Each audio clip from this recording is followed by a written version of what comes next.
Aujourd'hui dans Mythbusters, On attendait un résultat et on l'a eu. Adam et Jamie testent un mythe de ciné qu'ils avaient dans la peau. Une fuite de gaz et un magazine passé au grille-pain. Il va bientôt faire très chaud ici. Peuvent-ils faire exploser une pièce? J'adore me mettre à l'abri. Puis, Je commence à flipper un peu. Carrie, Tori et Grant s'attaquent à l'histoire capillotractée des chutes de blocs de glace.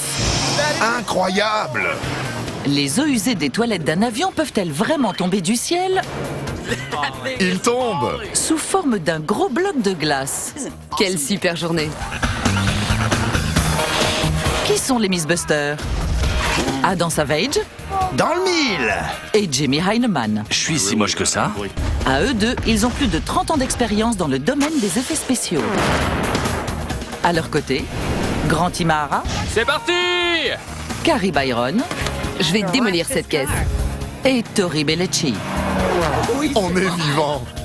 Ils ne se contentent pas de recenser les mythes, ils les mettent à l'épreuve.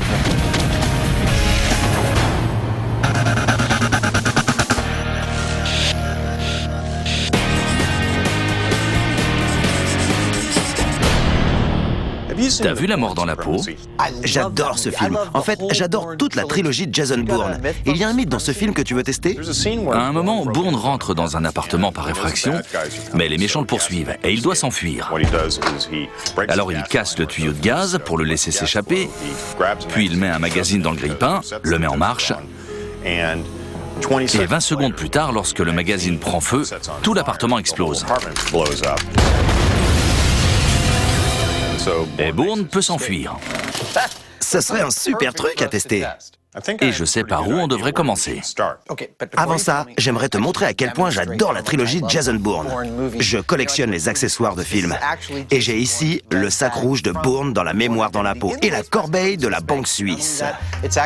C'est pas fini. Il y a dedans tous les accessoires que contient le sac dans le film, tous les gadgets et même son faux flingue. En caoutchouc. Super, non? Il faut qu'on sache si un magazine peut prendre feu dans un grille-pain. D'accord. Pour préparer cette évasion à la Jason Bourne, il nous faut 3 choses. Un grille-pain, un magazine et du gaz naturel. Testons d'abord la combinaison des deux premiers. Combien de temps faut-il pour griller un magazine? T'es prêt? Je suis prêt. Super. Ils lancent le chrono et mettent un magazine identique à celui du film dans un grille-pain en marche forcée.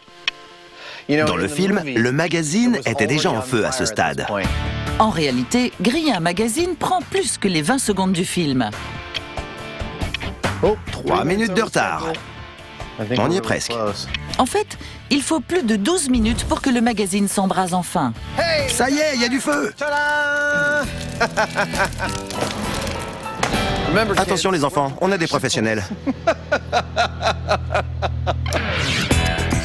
Dans la réalité, c'est 12 minutes, alors que dans le film, c'est 25 secondes et quelques. Ça y est, il y a du feu. T'en penses quoi? Et à mon avis, ce magazine est le pire, vu l'épaisseur du papier.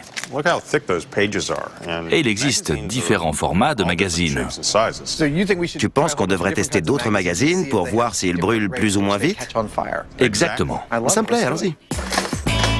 Il nous faut plein de grille-pains. Apparemment, un magazine brûle moins vite dans la réalité que dans le film. Les Mythbusters vont maintenant faire le test avec d'autres revues.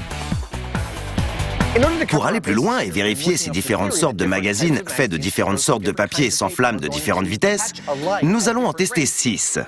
On a un magazine identique à celui du film, des revues plus épaisses, des comics et un truc qui va sûrement prendre feu en quelques secondes. On va en placer un dans chaque grille-pain, lancer le chrono et on verra combien de temps ils mettent pour s'enflammer. Quoi de plus rigolo? Les 6 magazines sont en place, que le barbecue commence. On est en train de faire un truc qu'on ne devrait surtout pas faire. J'adore. Du feu. Le numéro 3. 1 minute 40. Cette fois, les revues semblent s'enflammer un peu plus rapidement. 2 minutes 20. Ok, et voilà. Le numéro 4, 3 minutes 15. Le numéro 1, 3 minutes 20. Écoutez ce bruit. Et voilà. On y est. 4 minutes 36.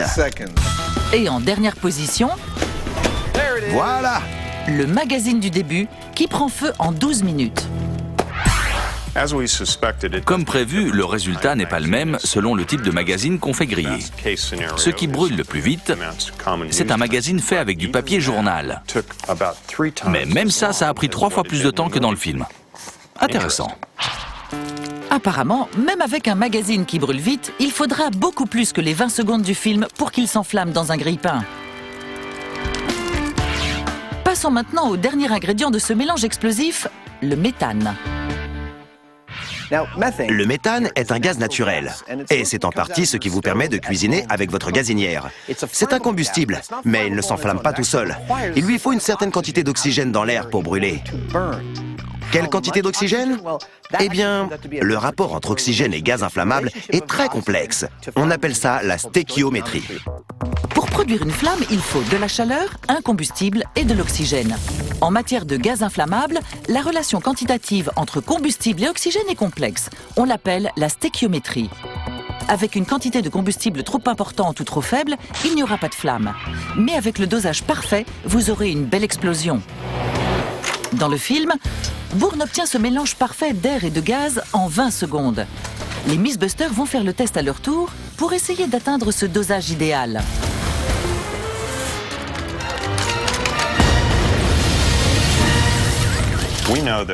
Pour créer une flamme avec du méthane, il nous faut un ratio combustible-oxygène compris entre 6 et 17%. Dans l'idéal, il faut 9% de méthane et le reste d'air.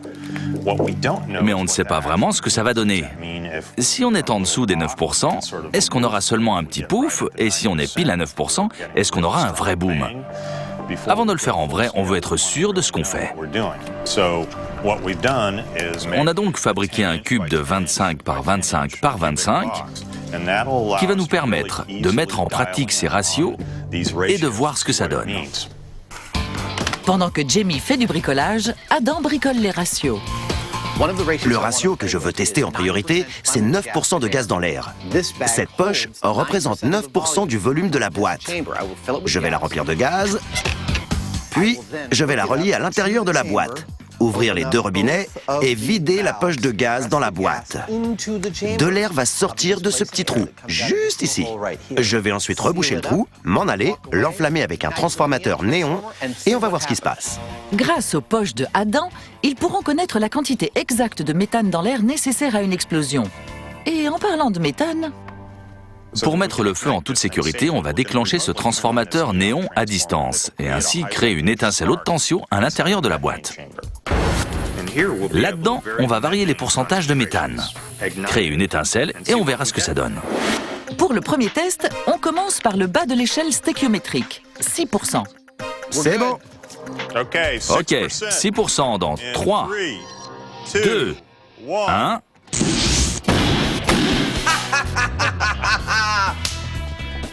On attendait un résultat et on l'a eu.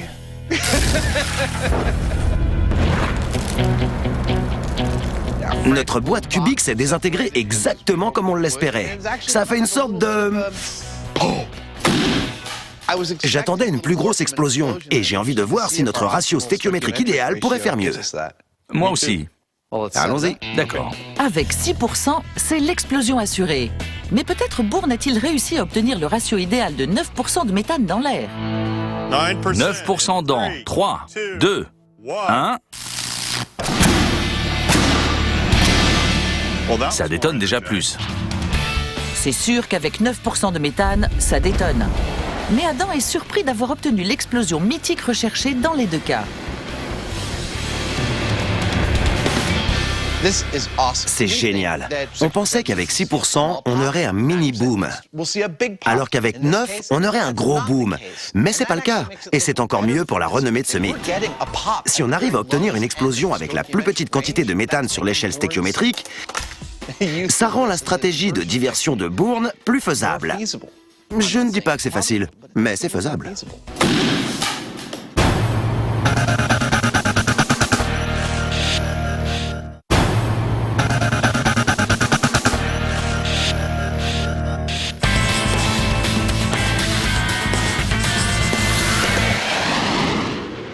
T'as l'air surexcité. Oui, on va pouvoir tester un mythe à la fois spectaculaire, dégueu et super exaltant. C'est quoi? C'est celui du pilote de ligne qui largue le contenu des toilettes qui gèle avec l'altitude et se transforme en projectile mortel. Les blocs de glace qui tombent du ciel? Exactement. Lorsque des substances mystérieuses tombent du ciel, sans que l'on sache d'où elles viennent, cela donne lieu à des légendes urbaines. La théorie conspirationniste qui en découle est celle des blocs de glace qui tombent du ciel. Voilà ce qui est censé se passer. Par une belle journée ensoleillée, un pilote passe tranquillement par là et largue le contenu des toilettes de l'avion en vol. Selon la légende, les températures négatives à une telle altitude transforment le liquide en un projectile destructeur et infecte. On s'y connaît un peu en toilette d'avion. On a testé un mythe à ce sujet. On sait qu'on ne peut pas se faire aspirer par les toilettes quand on est dessus. Et on sait que les blocs de glace sont bleus à cause du produit chimique censé cacher l'odeur. Mais on ne sait pas ce qu'ils font des déchets. C'est vraiment possible de les larguer en plein vol? C'est par là qu'on doit commencer. Alors, pour commencer, Carrie se rend à l'aéroport de Stockton pour se renseigner sur la façon dont un pilote se débarrasse du contenu des toilettes de l'avion. En tant que technicien aéronautique, que pensez-vous du mythe des blocs de glace? Comme vous le voyez, Carrie, dans ce cockpit, il y a une multitude de boutons et d'interrupteurs, mais aucun d'entre eux n'est libellé vidange des toilettes. Ce qui est mauvais signe pour notre mythe. Mais si le pilote ne peut pas larguer les eaux usées en vol, y a-t-il un autre moyen pour que le liquide bleu s'écoule de l'avion? Une défaillance du système. Donc c'est possible qu'un problème mécanique provoque la chute de morceaux de glace. Oui, mais tous les systèmes d'un avion sont redondants, y compris les toilettes. 3 systèmes de sécurité empêchent les fuites de liquide bleu. Le clapet de vidange du réservoir de stockage et 2 valves étanches qui conduisent jusqu'à l'extérieur du fuselage. Si ces 3 systèmes lâchent, les problèmes commencent. Et pour étudier tout ça de plus près, Carrie est impatiente de voir ces fameuses toilettes. J'ai vu qu'il y avait une pancarte interdisant de jeter des corps étrangers dans la cuvette. Si on y jetait un portable, par exemple, ça pourrait provoquer des fuites? Absolument, c'est très important. Si un objet est coincé près de ce dispositif étanche, ça va provoquer une fuite. Si le système du clapet de vidange était endommagé, les eaux usées s'introduiraient dans la canalisation, risquant de forcer les 2 autres valves. C'est la trappe d'accès aux toilettes avant. Ça mène directement aux toilettes? C'est ça. C'est ici, au niveau du fuselage, que l'on trouve les ultimes valves. Peuvent-elles tomber en panne en même temps? Et si c'était le cas, cela provoquerait-il une fuite lente ou un énorme écoulement? C'est peu probable, mais c'est quand même possible. Ça peut arriver que plusieurs composants lâchent en même temps. Ce mythe est prometteur. Alors comment c'était? Une partie du mythe s'écroule, car le pilote n'a aucun moyen de larguer les déchets des toilettes en vol. Oui, mais ça n'enlève pas la possibilité que des blocs de glace tombent des avions. Il y a 2 hypothèses plausibles.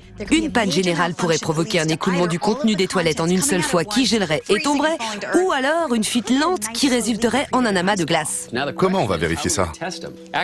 On en a parlé avec nos amis de la NASA. Ils vont nous prêter leur tunnel de recherche sur le givrage, qui peut reproduire des températures allant jusqu'à moins 31 degrés et des forces de vent allant jusqu'à 250 nœuds. Les conditions d'un vol en altitude. Avant d'y aller, on va devoir se fabriquer des toilettes d'avion qui fuient. Pour le test de ce mythe aérien, inutile de construire tout un avion. Tout ce dont on a besoin, c'est d'un engin qui ait les mêmes caractéristiques aérodynamiques. Voici notre maquette. Ce que l'on va construire aura un faible coefficient de traînée et un système pour provoquer la fuite. C'est le plus important. Pour leur test à la NASA, Carrie construit un système d'évacuation conçu pour provoquer les 2 types de fuites. Une fuite lente ou une fuite catastrophique. Puis, grâce à la soufflerie aérodynamique qui simulera un vol en haute altitude, ils pourront vérifier si de la glace s'est formée dans les 2 cas. Ce que vous voyez ici, c'est notre clapet, qui est relié à un réservoir d'eau. On va faire 2 tests. Dans le premier cas, on va vider l'eau d'un coup. Dans le deuxième, on va provoquer une fuite lente et on verra si de la glace peut se former sur le côté d'un avion.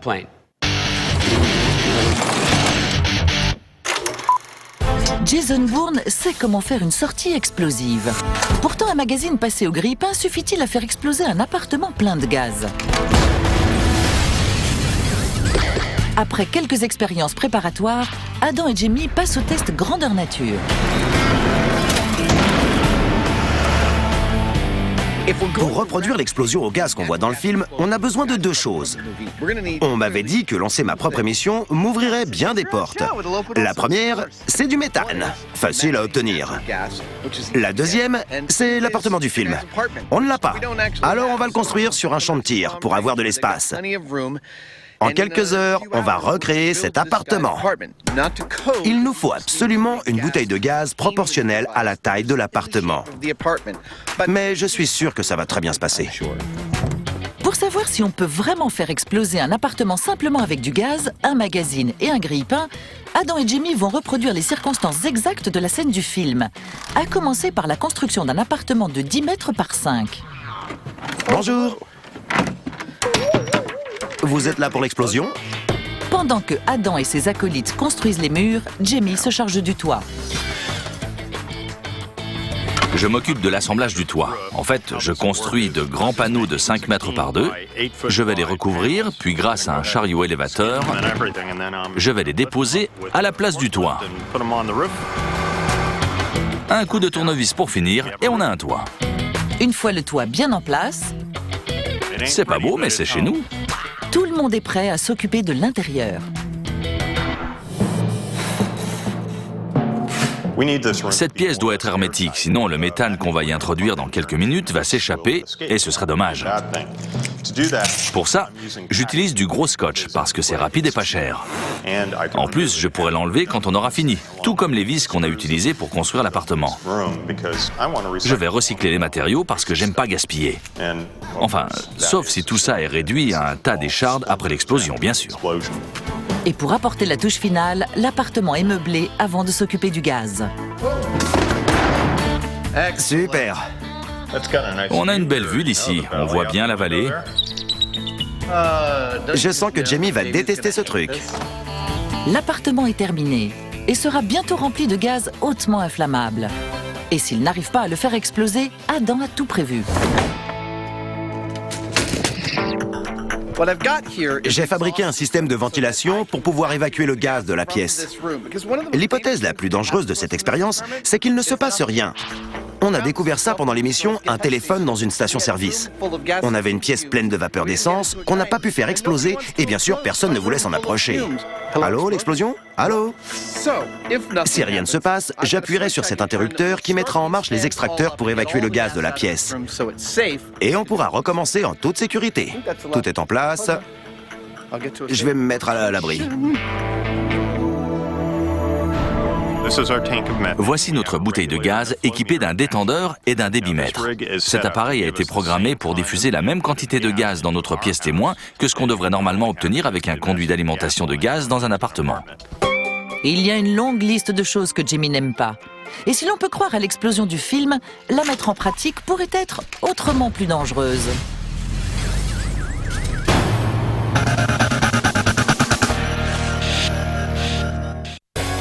Carrie, Tori et Grant étudient l'histoire capillotractée des blocs de glace aériens.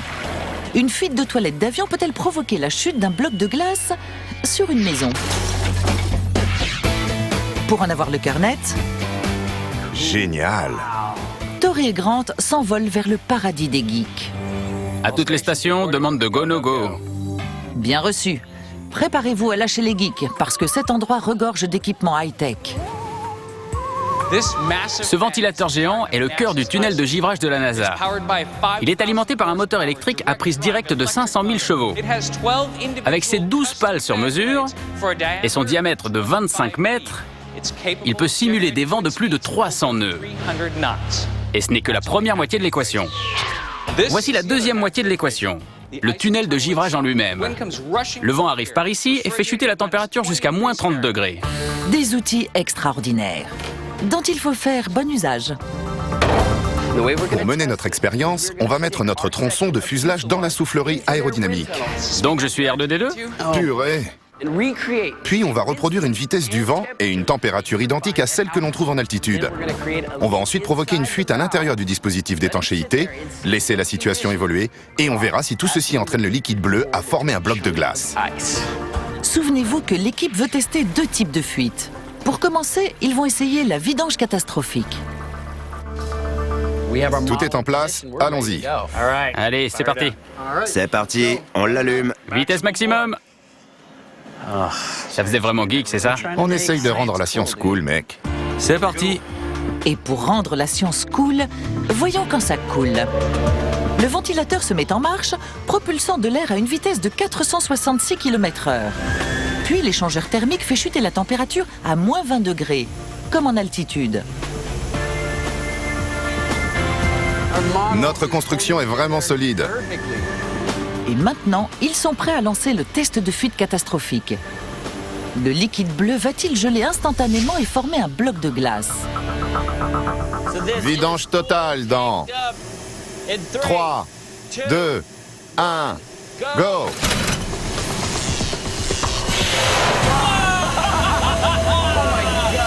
Regarde, ça gèle! T'as vu la vitesse à laquelle ça sort? C'est dément. Dès que le liquide s'échappe de l'avion, il est fouetté par la force du vent. Et malgré une température de l'air négative, aucun bloc de glace ne se forme. Derrière moi, vous voyez le résultat de notre premier test, où nous avons déversé tout le contenu du réservoir d'un coup. Tout le liquide ne s'est pas dispersé, car on voit bien que la glace s'est formée sur la surface. Mais on n'a pas non plus obtenu de gros blocs. Bien que la plupart du liquide se soit vaporisé au contact du vent, une infime partie a formé une mince couche de glace qui ne suffit pas à créer un gros bloc de glace bleue. Je trouve ça incroyable qu'on ait obtenu de la glace en aussi peu de temps. Ok, on va recommencer, cette fois avec une fuite lente. On va voir si ça nous donne un gros bloc de glace. On est prêt à lancer le test de la fuite lente. À mon avis, au mieux, on aura une trace de liquide gelé qui va peut-être s'accumuler. Mais c'est inimaginable qu'on obtienne un bloc gelé aussi gros, qui puisse se détacher de l'avion. Les techniciens de la NASA simulent à nouveau les conditions d'un vol à haute altitude et sabotent la tuyauterie pour le test de la fuite lente. Et une fois que la fuite est lancée... Regarde-moi ça! La vitesse à laquelle la glace s'accumule! Le résultat est immédiat. Ça s'annonce bien. Et en plus, c'est bleu. C'est génial! Ça fait même pas 2 minutes! Oh bon sang! C'est incroyable! Le liquide qui coule sur la surface de l'avion est protégé des vents extrêmes par ce que l'on appelle la couche limite. En fait, l'air autour de l'avion ne se déplace pas à la même vitesse. À certains endroits, il circule beaucoup plus lentement. C'est ainsi qu'apparaît la couche protectrice sur laquelle se forment des cristaux de glace. C'est vraiment gros ce truc. Au moins aussi large qu'une balle de baseball. Si ce gros morceau se détache, ce sera exactement comme dans le mythe. Nos 2 garçons sont soufflés, mais pas la glace. Quelle taille ce morceau va atteindre? Et va-t-il tomber? J'arrive pas à croire comme ça grossit. 20 minutes plus tard, le bloc de glace fait 20 cm de diamètre et semble avoir atteint un seuil. Il fait la taille d'un ballon de foot. Le réservoir est encore bien rempli, ce n'est donc pas ce qui l'empêche de grossir davantage. Grant pense avoir la réponse. Ce qui est intéressant, c'est qu'en s'épaississant, la glace se ferait un chemin hors de la couche limite. Une fois dehors, elle entre en contact avec de l'air plus rapide et puis, elle est emportée. Du coup, elle n'a pas le temps de s'accumuler. Et c'est pour ça que le bloc ne grossit pas davantage. Avec ce type de fuselage, cette vitesse de vent et cette température de l'air, le bloc de glace a atteint sa taille maximum. On va voir si on peut le faire tomber en faisant comme si l'avion amorçait sa descente et que la température augmentait. On va peut-être découvrir si le bloc peut se détacher et ce qui se passe si c'est le cas. Parfait. On réchauffe tout ça. Cette théorie est peut-être la bonne. Parce que lorsque l'avion commence à descendre et que la température de l'air se réchauffe... De gros morceaux commencent à se détacher. Ce n'est sûrement qu'une question de minutes avant que le bloc de glace bien arrimé à l'avion se transforme en missile. Moins 7 degrés. Et en effet, lorsque les conditions du tunnel de givrage correspondent à celles d'un vol à 3500 mètres d'altitude, c'est le décollage immédiat. Un énorme morceau s'est détaché d'un seul coup. Super, c'était parfait. Voilà la démonstration parfaite que ce mythe peut être expliqué par l'aérodynamique. C'était incroyable. C'est de la glace solide. Ça s'est passé tellement vite. Et ça s'est détaché en un énorme morceau. Ce mythe commence à être très crédible. Oui, mais reste à découvrir ce que devient la glace une fois tombée de l'avion. J'en reviens pas.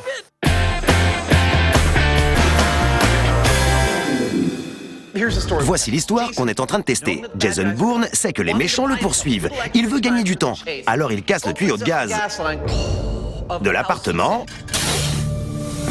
Il se dirige vers le grille-pain, enfonce un magazine dedans pour s'en servir de détonateur et lève le camp. 30 secondes plus tard, une énorme explosion lui donne l'avance qu'il espérait. Cette scène est-elle plausible? On a réuni toutes les circonstances dans cette maison et on va lancer notre premier test. En bref, ce test va reproduire la scène du film dans les détails, à une exception près. D'après nos tests, il faut 2 bonnes minutes pour que le magazine prenne feu dans le grille-pain. Nous aurons donc environ 4 fois plus de gaz dans la pièce que ce que Bourne avait dans l'appartement au moment de l'explosion. En 2 minutes, dans notre cas, moins d'un quart de mètre cube de gaz aura envahi la maison. Et ce méthane ira directement vers le plafond. Notre source de combustion se trouvera à plus de 4 mètres. Je ne m'attends vraiment pas à une explosion. C'est une question de stéchiométrie. En théorie, pour une pièce de cette dimension, cette quantité de méthane sera trop faible pour la faire exploser. Je suis prêt. Ok Adam, tu peux ouvrir le gaz. Bien reçu. Avec les Mythbusters, aucun mythe n'est confirmé tant qu'il n'a pas été testé. J'adore aller me mettre à l'abri. Je vois le gaz remplir la pièce. Le gaz emplit la pièce, mais je vois pas... Ah, de la fumée s'échappe du magazine. Ah oui, C'est super. c'est bon signe. C'est flippant d'observer une fuite de gaz inflammable dans une pièce où on a déclenché un feu. Où on va le faire. Je vois une flamme. Du feu, super. Le magazine a enfin pris feu. Mais la flamme n'a aucun effet sur le méthane. Le grille-pain est en train de cramer. Et 1 minute plus tard, toujours pas d'explosion façon Hollywood. J'ai coupé le gaz. J'allume les extracteurs pour évacuer le gaz. C'était génial. C'était super. J'étais un peu tendu. On a mélangé du méthane avec une flamme, mais ça n'a pas explosé. Pas d'explosion. Il est donc temps d'envoyer les pompiers Mythbusters. Oh la vache. Ça venait de là.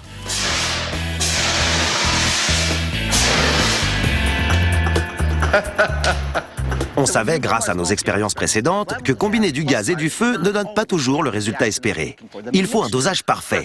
On avait émis l'hypothèse que le fait de reproduire les circonstances exactes de la scène du film Grandeur Nature ne donnerait pas plus de résultats. Et c'est ce qui s'est passé. C'est rare, mais parfois, on a raison. J'apprends de mes erreurs, mais c'est sympa d'avoir raison parfois. On a réuni toutes les circonstances de la scène d'évasion de Bourne. Et ça n'a pas du tout marché. On a bien réussi à prouver que ce mythe était bidon. Ouais, il est bidon, mais je pensais à un truc. Ouais. Si on trouve quelque chose qui peut brûler plus longtemps, il va finir par se passer un truc. Tu veux dire que le gaz et l'air finiront par se mélanger et provoquer une réaction? Oui. J'adore. Ça pourrait être notre prochain test. Nos premières expériences nous ont appris qu'il faut au minimum 6% de combustible dans l'air pour que le contact de l'air et du méthane provoque un embrasement. On a prévu de déverser le contenu de cette bouteille de méthane dans notre pièce témoin pour avoir la quantité nécessaire de gaz dans l'air. Ensuite, on n'aura plus qu'à faire entrer en contact la flamme qu'on va créer avec le gaz. Si ça réussit, tout va exploser.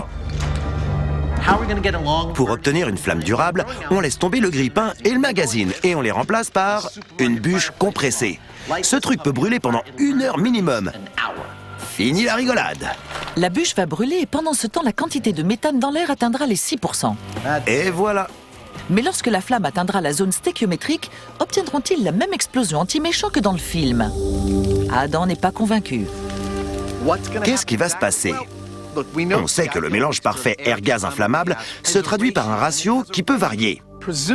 La réaction qu'on va obtenir avec cette expérience se situera probablement tout en bas de l'échelle. Je ne m'attends pas à une explosion apocalyptique, mais plutôt un gros bruit de bouchon de champagne comme... Alors qu'ils se mettent de nouveau à l'abri, tout semble d'abord se passer comme prévu. T'as laissé une bûche en feu dans la cuisine? Oh, flûte, c'est vrai. Mais tout à coup, 4 minutes plus tard, T'as vu ce qui se passe? Le gaz est en train d'enflammer toute la pièce. l'expérience vire à l'incendie On voit de la fumée là. Oh mais... On est en train de cramer toute la maison. et devient incontrôlable.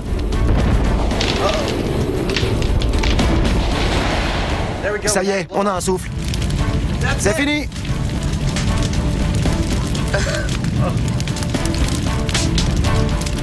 Je sais pas si on va réussir à éteindre cet incendie. On devrait aller chercher le tuyau d'arrosage. Il faut couper le gaz. Le gaz est coupé. Les Mythbusters déclenchent le protocole de sécurité Attention, et s'approchent prudemment du brasier de leur appartement. Va pas à l'intérieur. je ne vois pas de flamme. Regardez ce qu'a fait le souffle. Ça ne ressemblait peut-être pas à l'explosion du film, C'est pas beau à voir là-dedans. mais le méthane a fait de sacrés dégâts dans l'appartement. Contrairement à l'expérience précédente, le gaz a énormément enrichi l'atmosphère. Le feu s'est donc déclaré beaucoup plus haut et avec une température plus élevée que si la pièce avait été en plein air.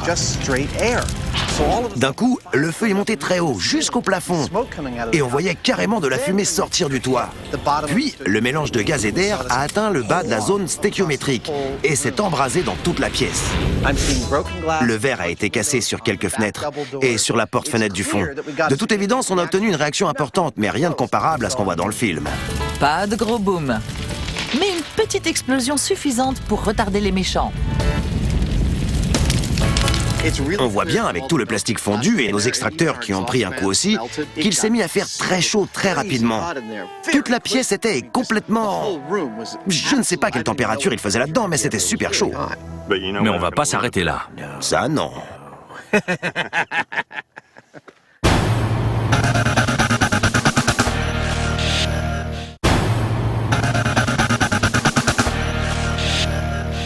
Voilà où on en est.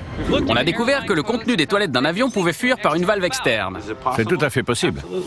On a fabriqué notre propre fuselage, on a emprunté le tunnel de dégivrage de la NASA et l'expérience a montré que de gros morceaux de glace pouvaient se former sur le côté, puis se détacher de l'avion.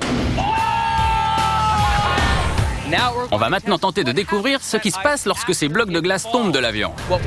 Pour que ce mythe soit confirmé, on doit voir ce bloc de glace tomber et atterrir au sol en un seul morceau, et avec une force mortelle. Voici la dernière pièce de l'énigme du bloc de glace aérien. En tombant de 3500 mètres d'altitude à une vitesse terminale de 260 km/h, le bloc de glace va-t-il rester entier ou bien l'érosion du vent et le réchauffement de la température vont-ils le transformer en une pluie bleue inoffensive? Pour le savoir, l'équipe a mis au point un plan d'action spectaculaire.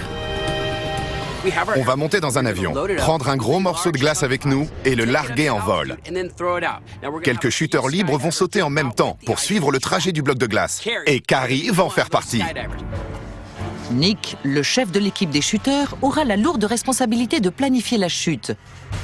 Parce que si le mythe se vérifie et que le bloc de glace tombe en un morceau au mauvais endroit, ça pourrait être très dangereux. Nick, comment peut-on calculer avec précision l'endroit où va atterrir un objet? On doit d'abord mesurer la vitesse de la chute libre de l'objet. Ensuite, il faut prendre en compte le fait qu'il y ait beaucoup de vent ici, ce qui va influencer sa course. Enfin, l'avion aussi sera en mouvement lorsque nous allons jeter l'objet en vol. Celui-ci tombera donc vers l'avant. On se sert de ces trois éléments pour faire une estimation de l'endroit où nous devrons larguer l'objet pour qu'il atterrisse sur la cible. T'es prêt? Ça a l'air très simple. Alors, Grant, comment s'y prend-on? Voilà comment on va procéder. Carrie et Nick seront dans l'avion avec le bloc de glace. Et en se basant sur les conditions atmosphériques et sur les calculs de Nick, ils sauront quand larguer le bloc de glace, à une altitude qu'ils jugeront sûre. T'as fait ça toute ta vie. Ensuite, Nick et Carrie vont sauter pour suivre le bloc de glace. Ça va bien se passer. Je vais tout vérifier. Pendant ce temps-là, Tori et moi, on va rester au sol pour suivre le bloc de glace d'ici et repérer la zone d'impact. Carrie s'est chargée de préparer un morceau de glace de la même taille que celui obtenu suite au test de la NASA, aussi gros qu'un ballon de basket. Comme on le voit de loin, il sera facile à retrouver. Pour que le mythe soit confirmé, on doit voir ce bloc de glace tomber et atterrir au sol en un seul morceau. Bonne chance. Bonne chance, les gars. Merci. Ce qui va se passer, à mon avis, Carrie va hurler comme une tarée et peut-être même se faire dessus. Mais je pense que le bloc de glace va atterrir en un seul morceau. Voilà la glace. Bonne chance. C'est parti. Malgré toutes leurs précautions, il leur faudra une bonne dose de chance. Leur objectif ? Larguer Carrie et le bloc de glace d'une altitude de 3500 mètres. C'est parti, Carrie. C'est à cette altitude que Grant et Tori ont vu la glace se détacher du fuselage à la NASA. Bon, là, je commence à flipper un peu. Si ce bloc reste entier, alors qu'il se déplacera avec une énergie de 990 joules, l'impact sera mortellement dangereux. Mais si le réchauffement de la température le fait fondre, il deviendra inoffensif. Oh mon Dieu. Faut y aller là, c'est ça? Si l'équipe s'est trompée ne serait-ce que d'une seconde dans ses calculs, un missile de 15 kg se déplaçant à 260 km/h pourrait s'écraser sur une maison du voisinage. Dans l'hypothèse, bien sûr, où le bloc reste entier, car s'ils font, seul le mythe s'écrasera. Je les vois. Ils s'approchent de la zone de largage. Nous y voilà. Il est temps de larguer et de sauter pour la science. C'est parti. 3, 2, 1, larguez. Le bloc de glace est largué. Allez, saute. Eux aussi.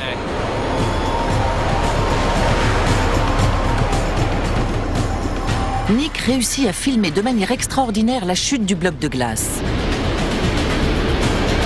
Regarde la vitesse à laquelle il tombe. Ce truc est en chute libre. Carrie confirme que jusque-là, tout se passe bien. À 1500 mètres d'altitude, le bloc de glace est toujours intact. Regarde, il est resté entier. C'est dingue, mec. Cela va-t-il durer alors que le bloc s'approche dangereusement du sol? Je le vois, il est juste là, pile au-dessus de la cible. C'est génial.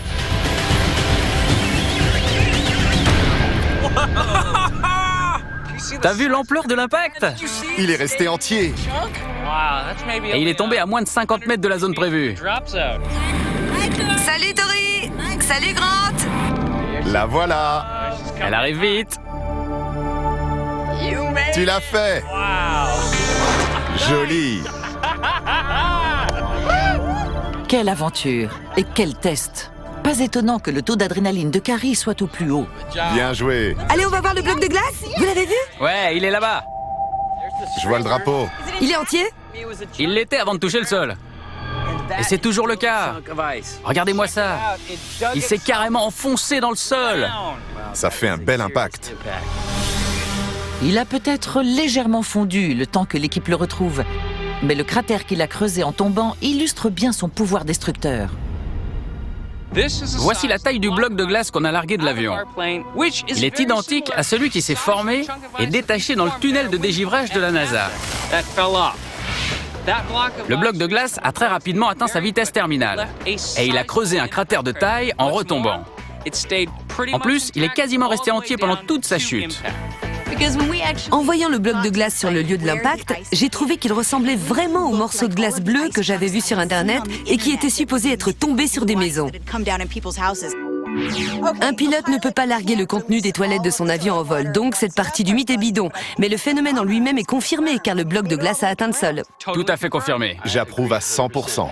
Confirmé. Mais la probabilité que 3 pannes mécaniques provoquent la chute de glace bleue sur votre maison reste tout de même assez faible. Je vais passer mon temps à regarder si aucun bloc de glace me tombe pas dessus. Je vais prendre une assurance bloc de glace. Je connais quelqu'un. C'est vrai? Je te filerai ses coordonnées.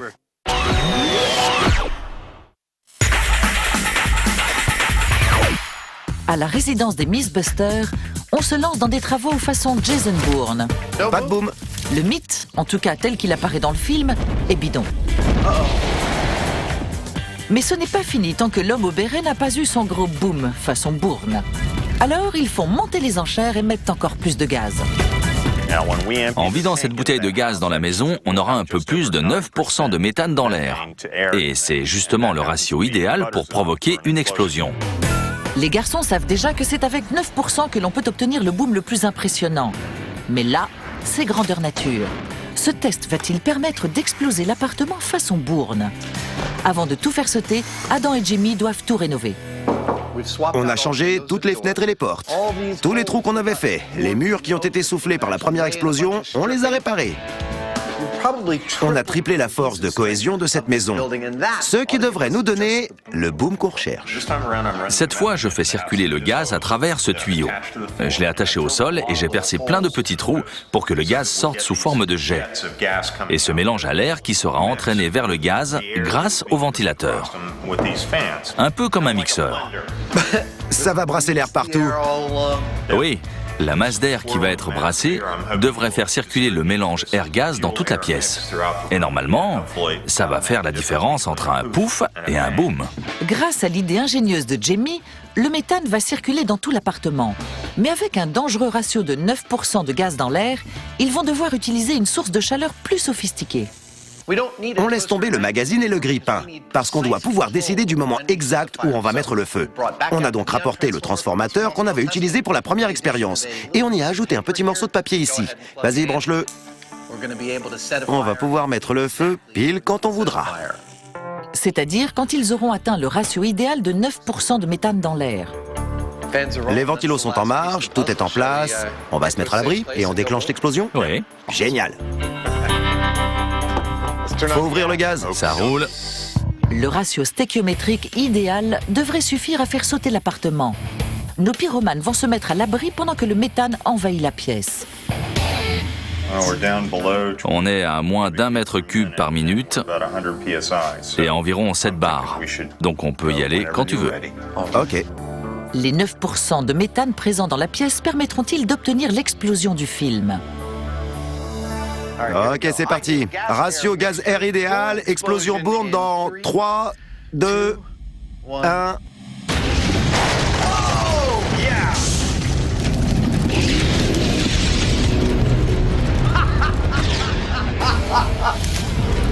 C'était génial. On a fait exploser toute la façade avant. Ouais, On l'aurait voulu, on n'aurait pas fait mieux. c'était parfait. Et voilà, une magnifique explosion d'appartement sur commande. Contrairement à l'explosion du film, celle-ci a eu la politesse de s'arrêter toute seule. Enfin, presque. Moralité, voilà ce qui arrive quand on mélange science et Mythbusters. Bon, faisons le point. C'était plutôt amusant, on a quand même fait sauter le mur, mais je tiens à signaler qu'aucune fenêtre n'a été cassée. On n'a pas eu de gros boom et c'était plutôt un pouf. Et ça n'a rien à voir avec ce qui se passe dans le film. On a utilisé le ratio parfait de gaz dans l'air. On a installé des ventilateurs, on a fait du mieux qu'on pouvait. Alors ça vous donne une idée du truc. Ça n'a rien à voir avec la scène du film. On est clairement fait pour ce boulot. Ouais, mais c'est dommage, on avait une belle vue de cette maison.